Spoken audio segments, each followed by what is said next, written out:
السلام علیکم ګرانو کتونکو، امید لرم چې ټول به روغ جوړ یاستئ. ملګرو، په نن ویډیو کې به زه تاسو ته وایم چې د ICC د طرف نه د افغانستان دوه ځوان لوبغاړي یعنې فضل حق فاروقي او رحمان الله ګربز لپاره یو ډېر د خوشحالۍ خبر راغلی ده، کوم به چې په نن ویډیو کې زه تاسو سره شریکم. او بل به زه تاسو ته دغه د افغانستان ملګل په ځای باندې یو بل کوچ ټاکلی ده. هغه کوم کوچ ده او څنګه ده د افغانستان لپاره به ګټور ثابته سي او که دومره خاص کوچ نه ده، دغه باره کې به هم زه تاسو ته معلومات درکړم. خو که تاسو هم د ګربز او فضل حق فاروقي مینوال یاستئ، دغه ویډیو هم در سره حتما لایک کړئ او نورو ملګرو سره هم شریکولی سئ. بغیر له وخت ضایع کول نه به زه تاسو ته وایم چې د ICC له طرف نه د افغانستان رحمان الله ګربز او فضل حق فاروقي لپاره یو ډېر د خوشحالۍ خبر راغلی ده، ځکه اول وال ته دغه دوه لوبغاړي چې کوم دي د ICC په درجهبندۍ کې ډېر ښه مقام دغه لوبغاړو اخیستلی ده. اول خو به زه تاسو ته د رحمان الله ګربز په هکله باندې ووایم چې د بیټسمینانو په درجهبندۍ کې رحمان الله ګربز 14م مقام ته راغلی ده.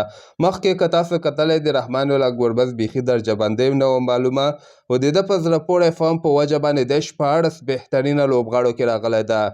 په دغه لیست کې بیا حضرت الله زازی مخکې به که تاسو ته یاست چې اتم به او کله به نهم سو کله به اووم سه، خو اوس حضرت الله زازی 43م مقام ته تللی ده. همدغسې نجیب زدران بیا 14 مقام باندې ده، ابراهیم زدران 40 ده، محمد نبي 55 ده، عثمان غني بیا نهاتیا درجهبندۍ لري.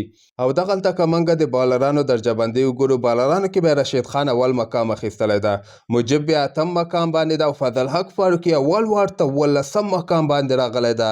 فضل حق فاروقي په زړه پورې فارم په وجه باندې ټاپ 17 بالرانو کې راغلی ده.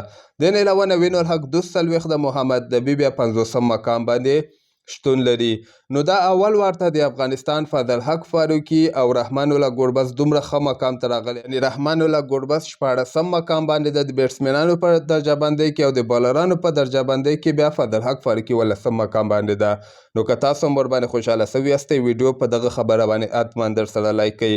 او بل راځم د افغانستان دغه نوی کوچ هم معلوم سوی ده، رانا نویدون حسن نومیږي، د پاکستان پخوانی لوبغاړی ده، ډېر ښه فاست بالر او خپل وخت کې ډېر ښه فاست بالینګ ترسره کوو. اوس دا دوی ملي ټیم ته کوچ کړی ده، کالته یو کلب چې دوی افغانستان کې جوړ کړی که هغه لپاره یې کوچ کړی ده، د دې معلومات اوس نسته ده، خو دا خپل وخت کې ډېر ښه فاست بالر و.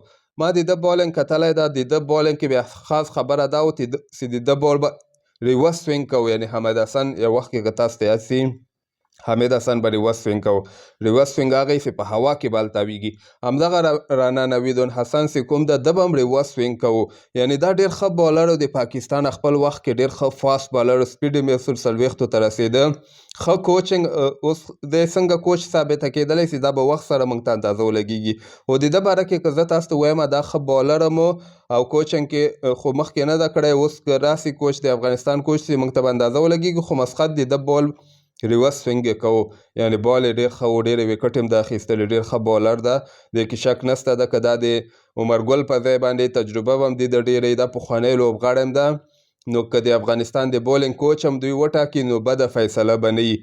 نو مسخت دا ښه کوچ هم ثابته کېدلی سي، ځکه خپل وخت کې ښه بالر و.